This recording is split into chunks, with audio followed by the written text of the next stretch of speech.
ਬਹੁਤ ਸਾਰੇ ਭੈਣ ਭਰਾਵਾਂ ਦਾ ਆਈਲੈਟਸ ਜਿਹੜਾ ਹੈ ਉਹ ਕਲੀਅਰ ਨਹੀਂ ਹੁੰਦਾ ਅਤੇ ਉਹਨਾਂ ਨੂੰ ਬਹੁਤ ਸਾਰੀ ਪ੍ਰੋਬਲਮ ਫੇਸ ਕਰਨ ਨੂੰ ਪੈਂਦੀ ਹੈ, ਖਾਸ ਕਰਕੇ ਰੀਡਿੰਗ ਦੇ ਵਿੱਚ ਅਤੇ ਲਿਸਨਿੰਗ ਦੇ ਵਿੱਚ।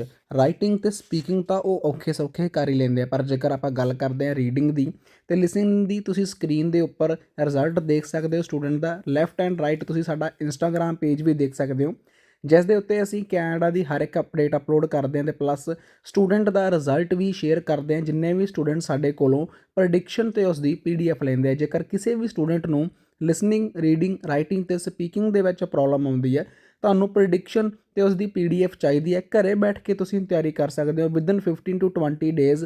ਜੇਕਰ ਤੁਸੀਂ ਦਿਲੋਂ ਮਿਹਨਤ ਕਰੋ ਤਾਂ ਤੁਸੀਂ ਆਪਣਾ ਐਗਜ਼ਾਮ ਕਰੈਕ ਕਰਕੇ ਸੇਮ ਉਵੇਂ ਦਾ ਰਿਜ਼ਲਟ ਲੈ ਸਕਦੇ ਹੋ ਜਿਵੇਂ ਨਾ ਤੁਹਾਡਾ ਇੱਕ ਡਰੀਮ ਹੈ, ਜਿਵੇਂ 7.5, 8, 9 band.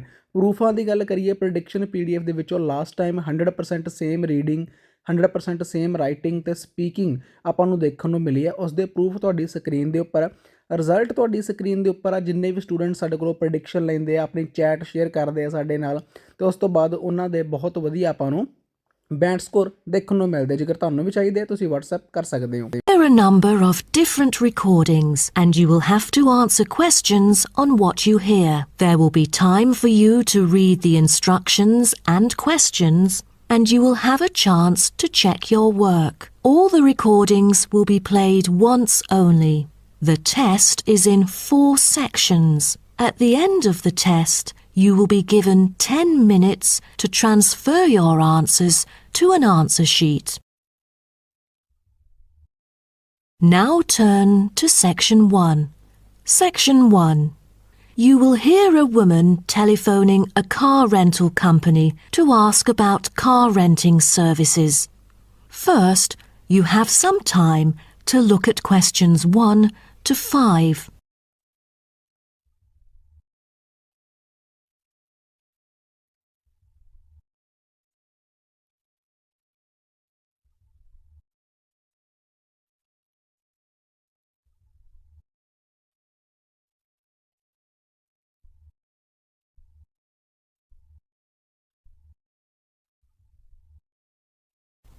You will see that there is an example which has been done for you. On this occasion only, the conversation relating to this will be played first. Hello, First Choice Car Rental. How may I help you? Oh, good morning. I'm calling for some information about your car renting services. I'm an American and I will be going on a family holiday to your city from Ohio next month. The woman says that she is an American, so American has been written in the space. Now we shall begin. You should answer the questions as you listen, because you will not hear the recording a second time. Listen carefully and answer questions 1 to 5. Hello, First Choice Car Rental. How may I help you? Oh, good morning.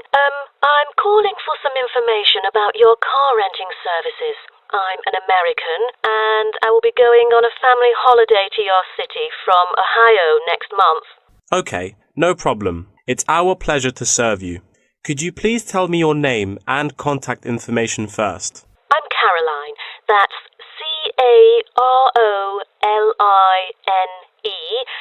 And my telephone number is 04196570 Okay, I've got that. And how can I send you our quotation? If you are satisfied with our arrangement, is email alright, or should I send it by post? The latter, please. I'm afraid I'd prefer to read it on paper.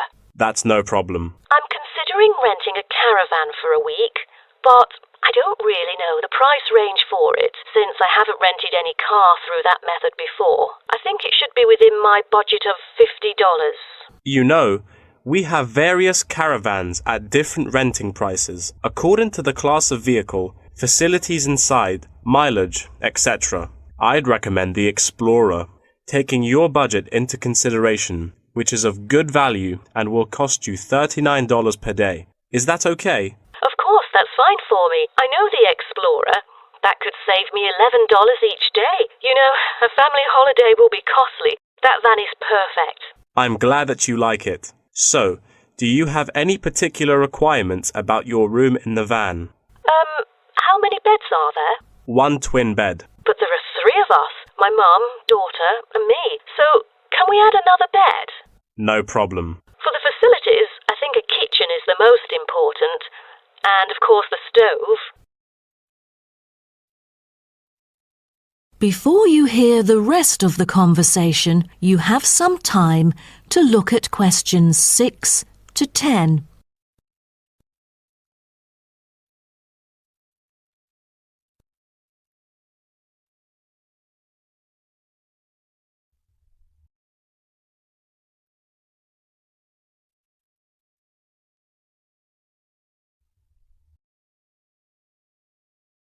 Now listen and answer questions 6 to 10.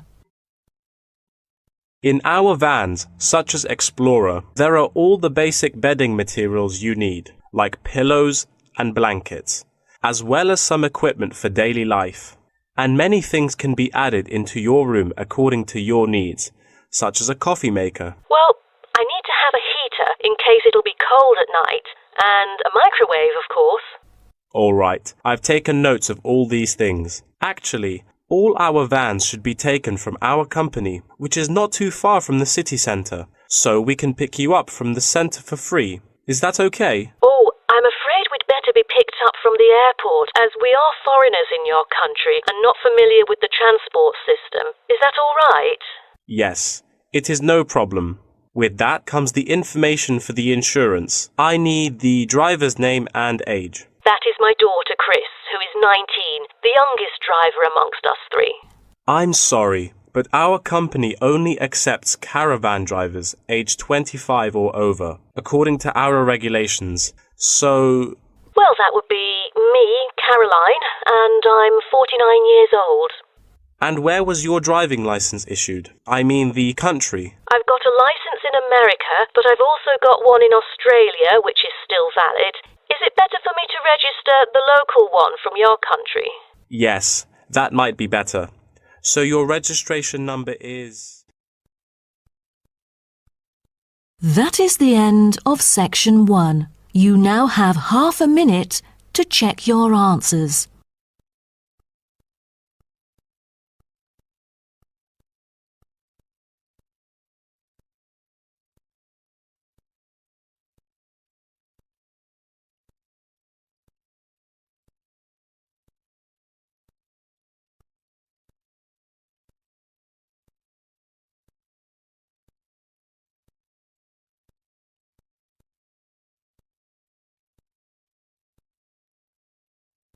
Now turn to Section 2.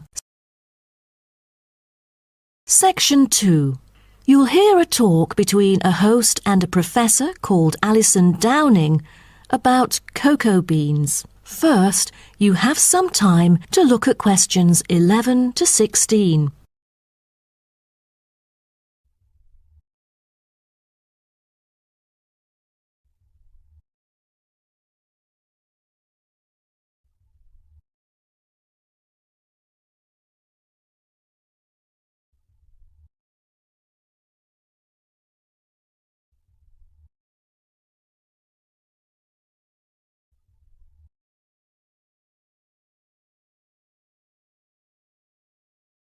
Now listen carefully and answer questions 11 to 16.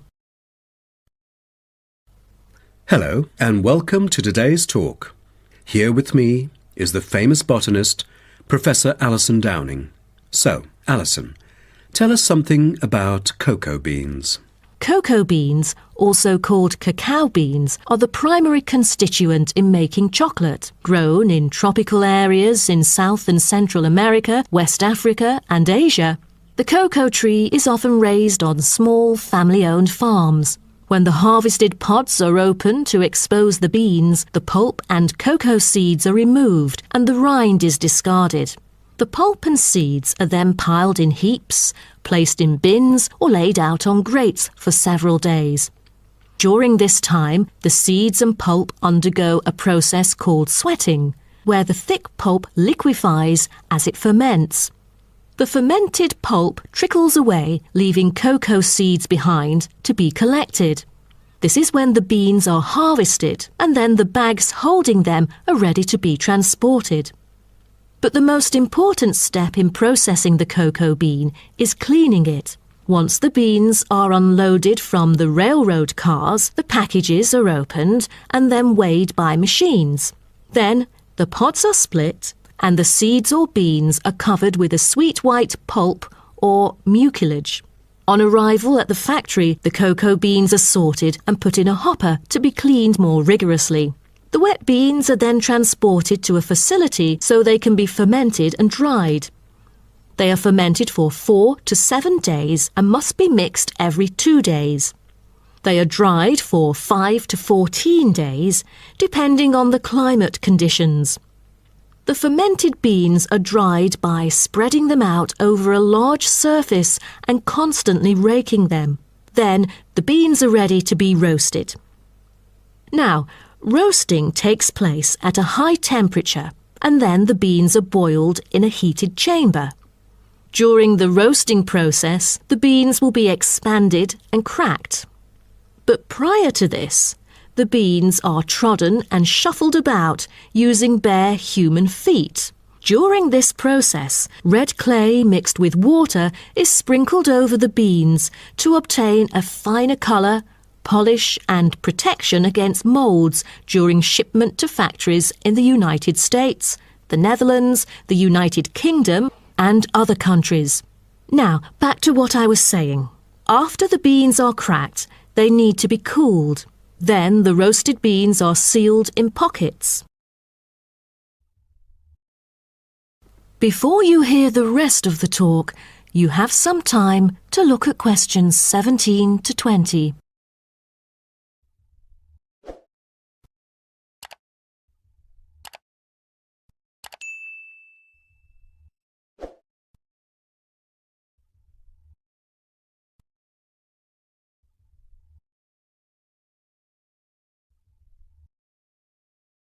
Now listen and answer questions 17 to 20. Wow, that is not a simple process, is it? But someone told me that different roasting levels of coffee can lead to different kinds of flavours.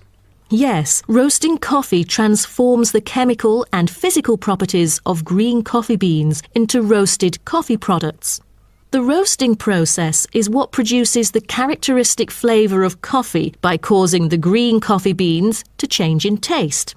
Unroasted beans contain similar, if not higher levels of acids, protein, sugars and caffeine as those that have been roasted, but lack the taste of roasted coffee beans due to the Maillard and other chemical reactions that occur during roasting. The vast majority of coffee is roasted commercially on a large scale, but small-scale commercial roasting has grown significantly with the trend toward single-origin coffees served at specialty shops. Some coffee drinkers even roast coffee at home as a hobby in order to both experiment with the flavour profile of the beans and ensure the freshest possible roast. So here, I'm going to introduce some of these roasted coffee beans and their special flavours. Now, the first crack is lighter bodied and has a higher acidity level with no obvious roast flavour and is popular for its special mild taste. This level of roast is ideal for tasting the full original character of the coffee. The green beans are raw, unroasted coffee beans. They are strictly hard beans with a smoky flavour and are slightly acidic. We've also got French roast, and the flavour that comes across in French roast coffee usually has more to do with the roasting process than the actual quality of the beans. By the time the beans are dark enough to qualify as French, most of their original flavour has dissipated. In its place come the flavours of caramelising sugar, bittersweet coffee, and often a bit of chocolate. And finally, espresso smoky. That is, coffee brewed by forcing a small amount of nearly boiling water under pressure through finely ground coffee beans. Espresso is generally thicker than coffee brewed through other methods, has a higher concentration of suspended and dissolved solids, and has creamer on top. As a result of the pressurized brewing process, the flavors and chemicals in a typical cup of espresso are very concentrated. Espresso is also the base for other drinks, such as cafe latte, cappuccino, cafe macchiato, cafe mocha, flat white or cafe americano. That is the end of section 2. You now have half a minute to check your answers.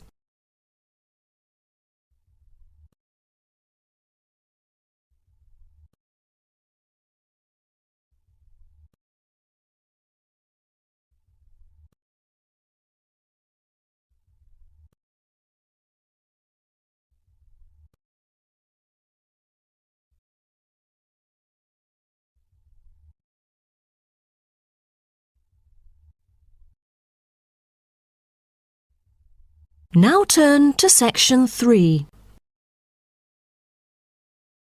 Section 3. You will hear 2 students talking about the moa with the lecturer. First, you have some time to look at questions 21 to 26.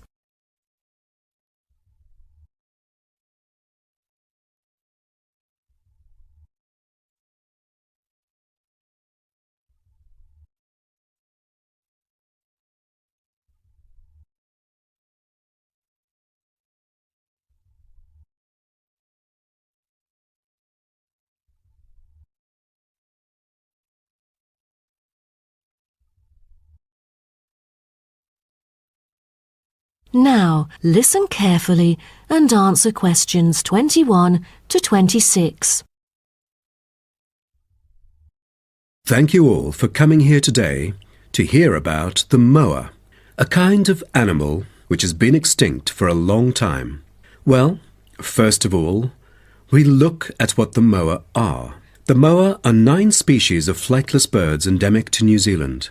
They were the dominant herbivores in New Zealand's forest, shrubland and subalpine ecosystems for thousands of years. But around 500 years ago, they all went extinct.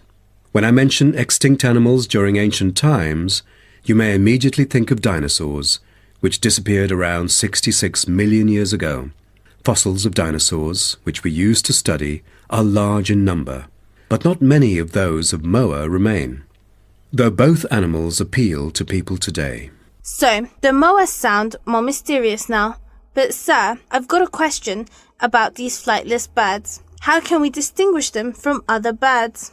That's a good question.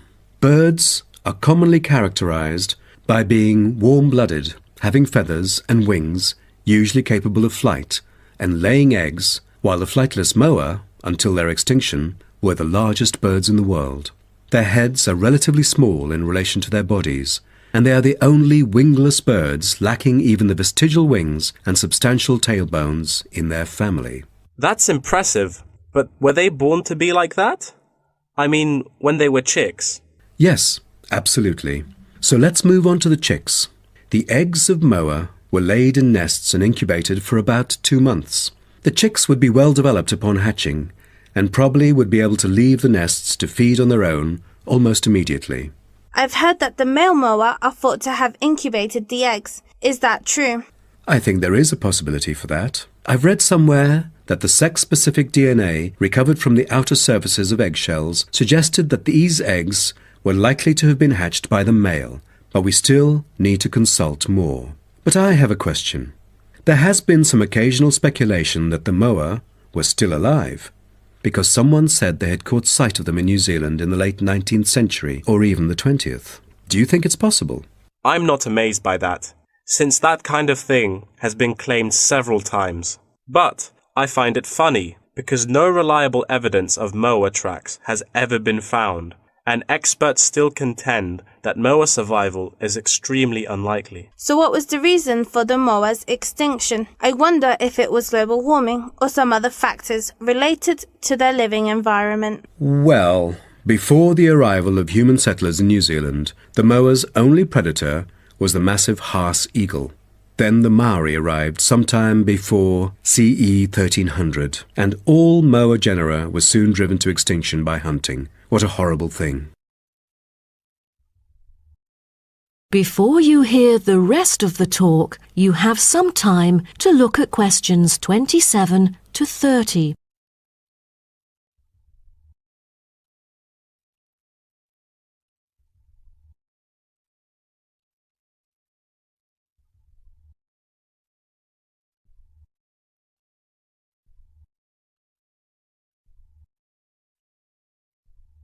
Now, listen and answer questions 27 to 30.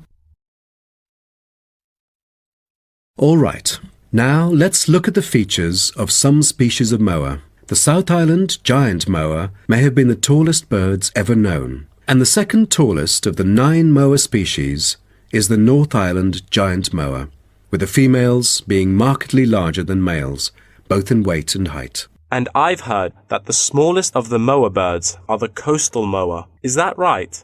Yes, you were right. And have you heard about any other kind of moa before? I know the crested moa. The eggs they laid may be larger than others. As they mainly lived in the remote interior of the southern island, their fossils are rare or absent in archaeological sites, and no egg remains have yet been identified. Are there any species of moa that have got more fossils? Yes, of course.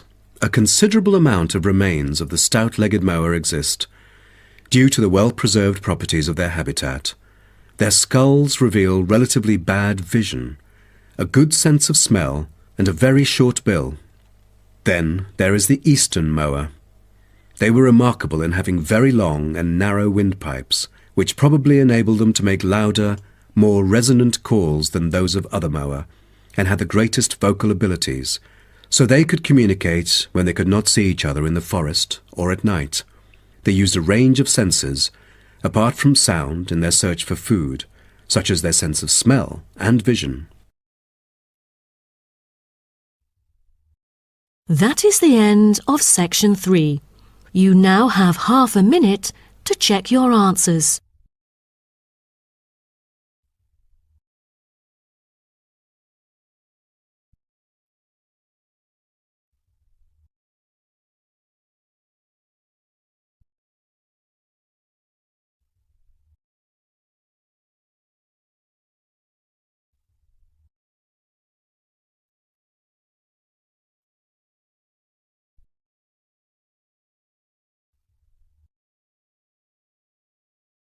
Now turn to section 4. Section 4. You will hear part of a lecture about time measurement. First, you have some time to look at questions 31 to 40.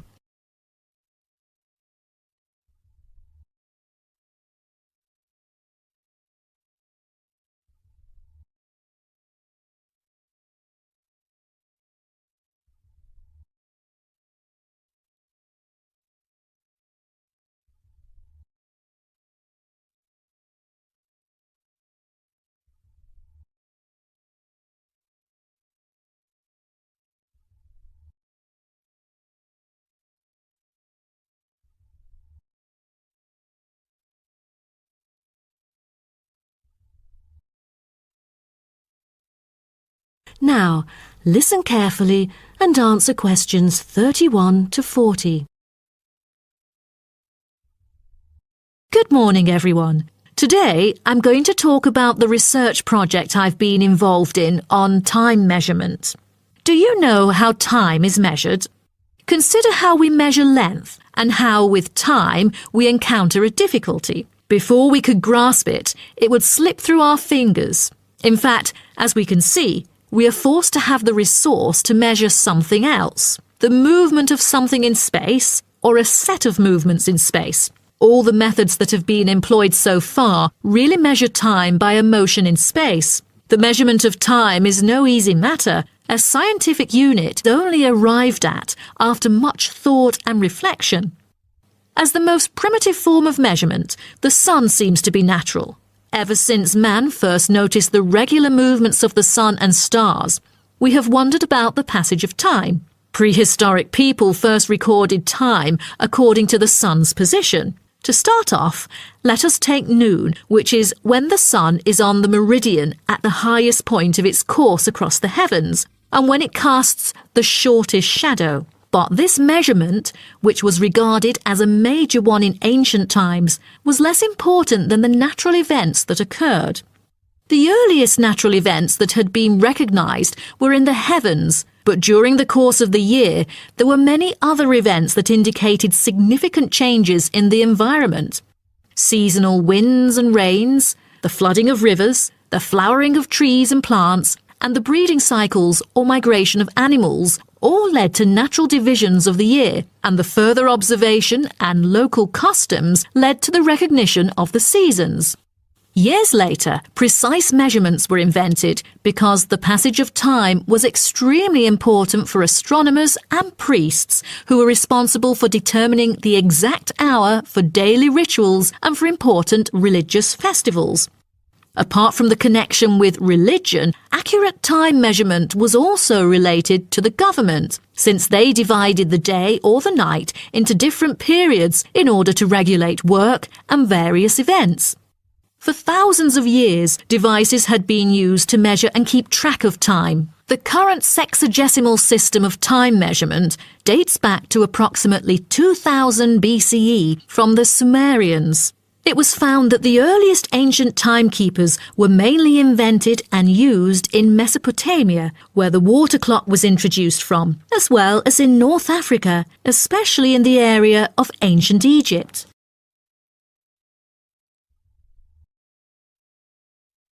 So, now I'd like to introduce you to some of the most well-known ancient timekeepers, as well as the disadvantages of them, for which they were replaced by various new forms of clocks that were used afterwards. A sundial is a device that tells the time of day by the apparent positioning of the sun in the sky. In the narrowest sense of the word, it consists of a flat plate and a gnomon which casts a shadow onto the dial. As the sun appears to move across the sky, the shadow aligns with different hour lines which are marked on the dial to indicate the time of day.